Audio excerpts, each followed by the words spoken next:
and also just like trusting everyone and their expertise in the process.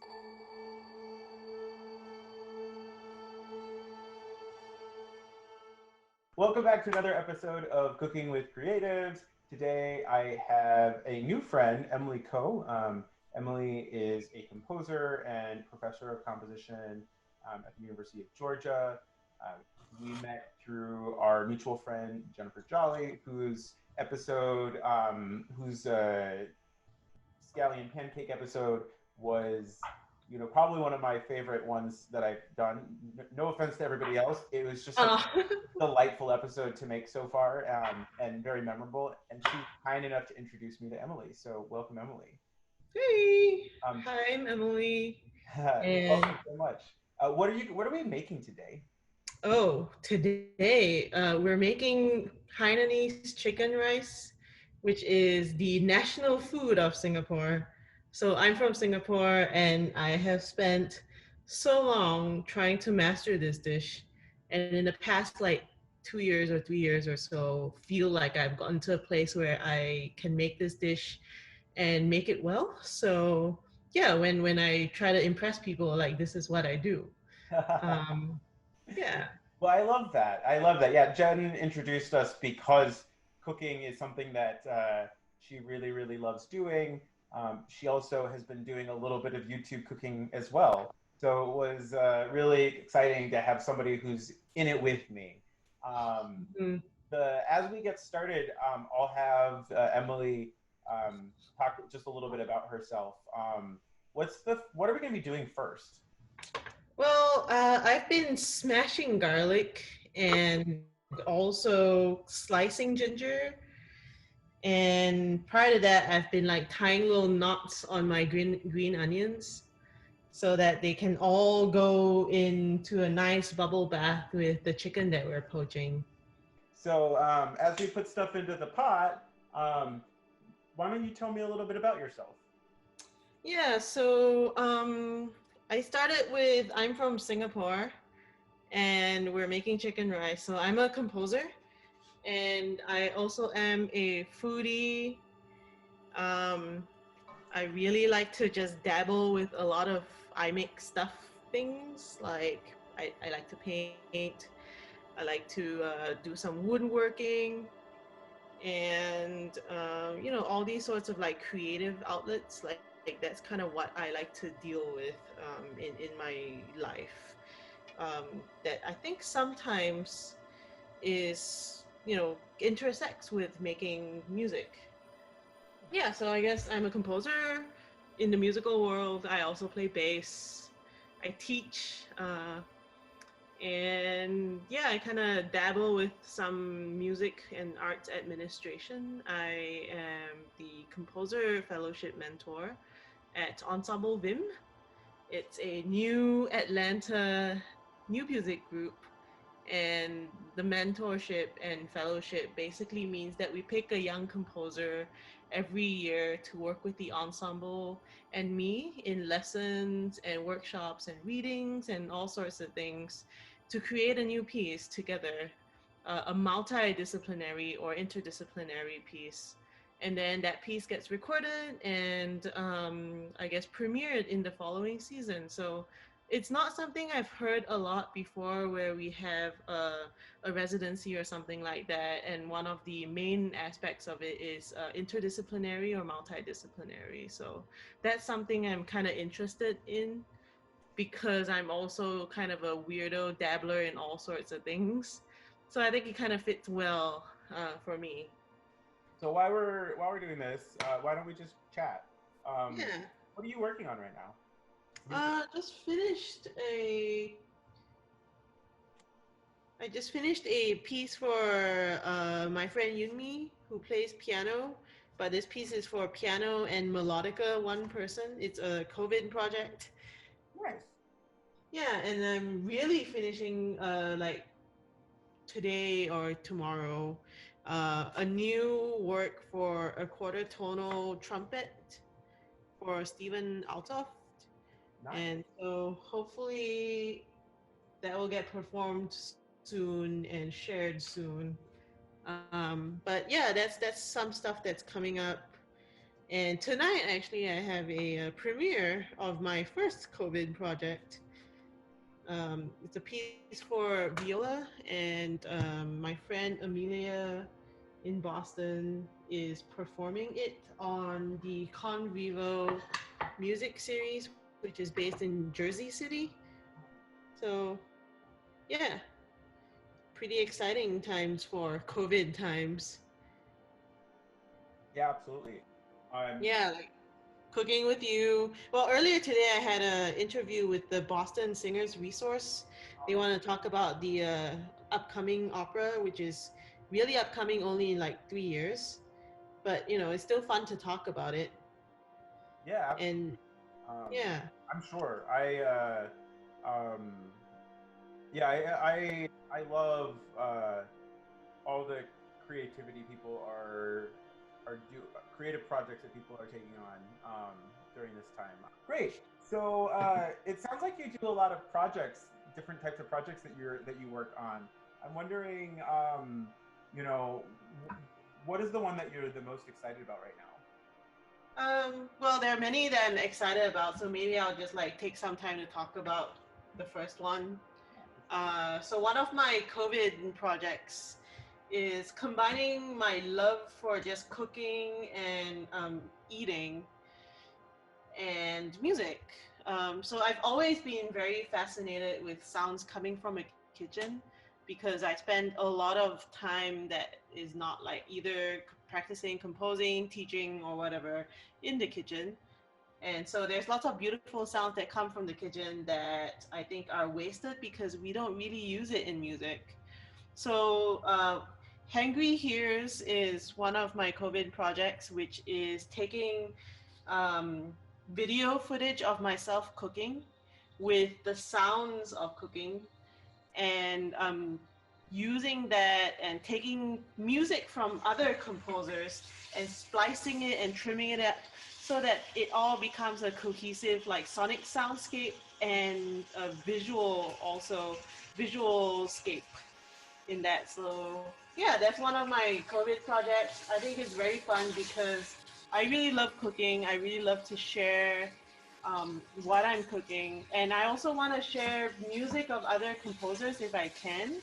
So yeah, that's kind of what's happening in my COVID land world, or at least one of the projects. You Wow. can hear it. It's all the oil is just like sputtering and popping and stuff like that. Yeah, mine too. That's really really cool. So maybe what has been something that you found challenging while doing this project, and then maybe what's something um, that you really unexpectedly enjoyed from the process?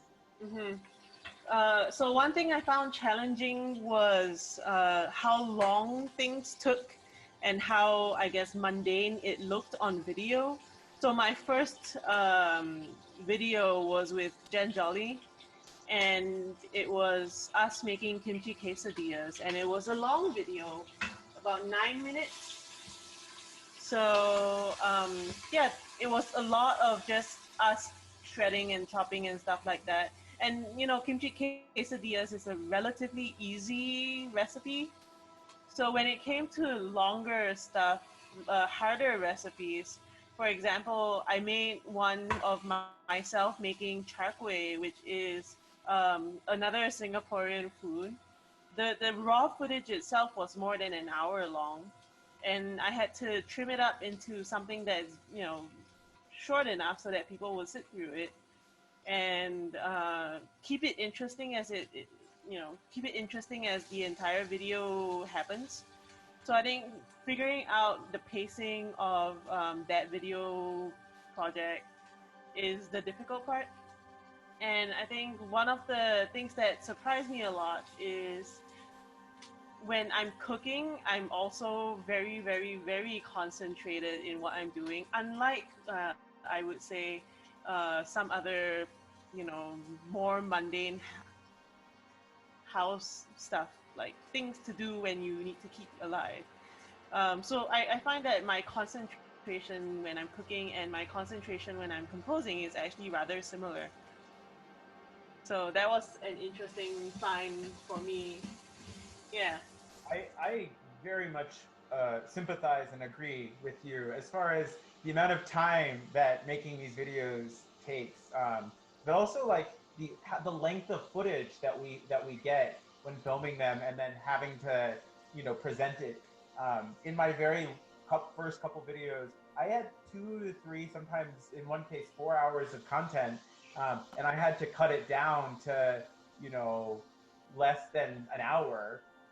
And I started to realize that I needed to find strategies to be more effective in that. Um, Yeah. Anyways, Right. I mean, like my most recent video, I think I brought it down to about just 4 minutes, which made for, I think, a better flow, more interesting video and audio, I would say. And I think, with how little time people have concentration for these days, I would blame, like, I don't know, Twitter and whatnot. Um, Maybe bite-sized things like this would reach more audiences. And I'm sure you found similar things when you're making these videos. now I'm going to add my rice. Um, Yeah. so it sounds like you like to engage with multiple disciplines outside of music.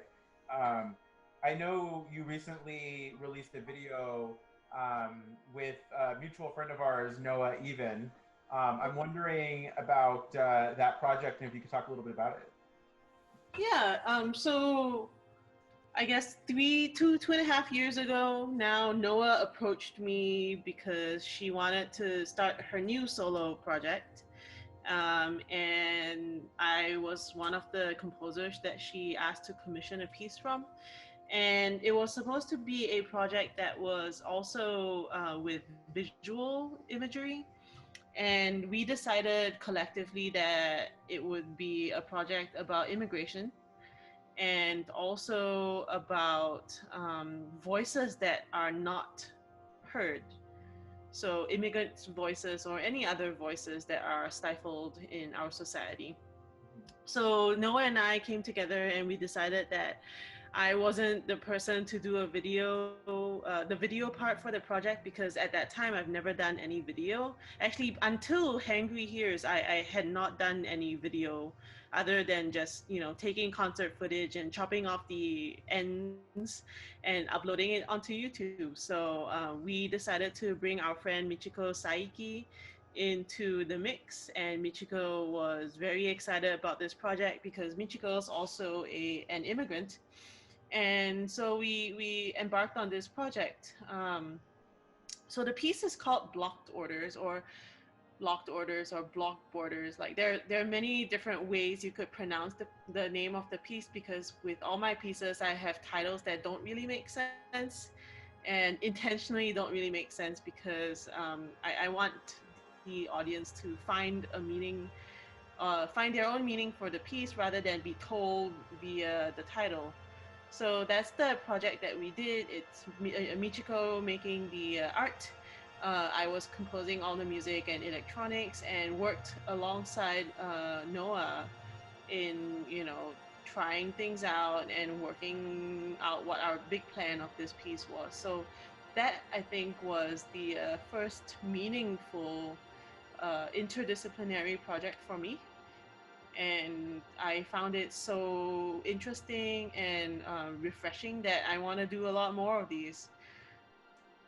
All right, I got my chicken out. Look at it. Oh, you can't really see. While rice is cooking, um, Mm-hmm.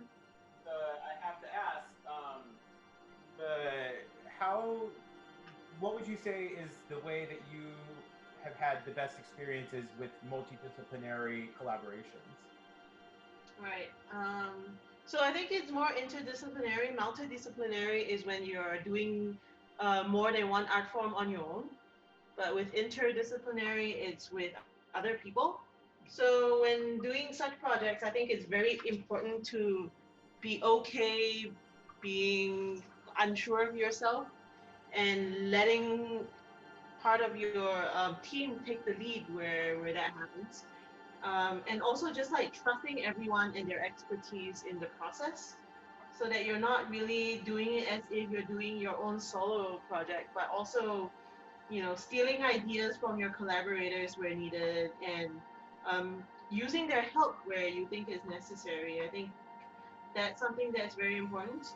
And another thing that I find really important in these interdisciplinary or like collaborative projects is to be very, very good at communication, because good communication means everyone's in the know and on board, and you can work more efficiently.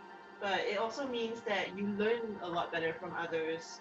Um, some things that you might not have thought about before, or things that they might be better at you at. Just being completely open-minded and communicate regularly would be one of the few things I got out of doing some of these collaborative projects. As we go to plate everything, I have to ask you, what projects are you working on, or are you excited about working on, that involve interdisciplinary collaboration? Yeah, so recently we learned that Opera America has funded the commissioning fee for me to write a new opera for Gorilla Opera, which is a Boston-based opera company. And I had worked with Gorilla Opera before, so I know most people there. I work with them not as a composer, but as an arts administrator. So it's very exciting to now be working with them as a composer. And yeah, so with operas, there's the composer, the stage director, the visual artist, which Michiko is going to be working with us again. And, directors and singers and everyone. So it's going to be a much bigger collaboration.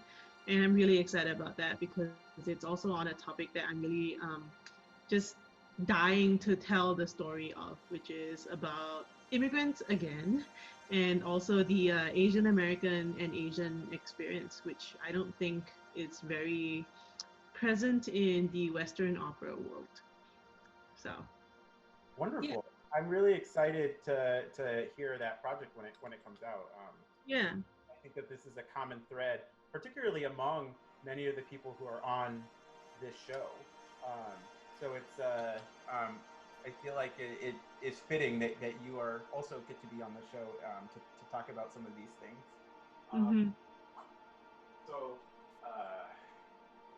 um, as I finish up, uh, Mm-hmm. I have to ask, with what is the best place to find more information about your work and what you do? Yeah, so the one spot that you can find everything is my website, emilykoh.net. And I'm more active, I would say, on Instagram. So if you want to see like day to day what I'm cooking, what I'm eating, what I'm composing, how my plants are, stuff like that, Instagram. And I also sometimes post on Facebook, but not quite as much. So yeah, Instagram and my website would be the best places to find me. Wonderful. Well, hey, this was such a wonderful experience working with you on this, and I'm so excited to dig in to this. Mhm. Thank you again for being on the show, and I hope that that we stay in touch, because I really loved getting to know you today, and I think that we seem to have a lot in common. So Mhm. it's nice You to meet do. a composer friend who has a similar interests. So I don't feel so alone. So thank you for being a Yeah, part. no, thanks for having me on the show. And it was really fun cooking with you and, introducing you to a food that you have not had before. Sister chicken. So why don't we let's just take a quick bite and see what it tastes like. Yeah. Ready?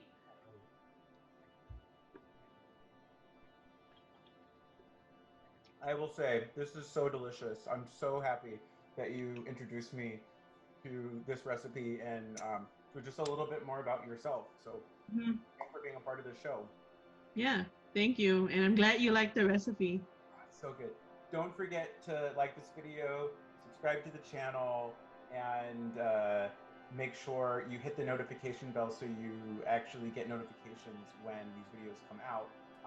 If you decide to make this recipe, which I highly recommend, all of those links to her content, her videos, her website, and the recipe will be in the description below.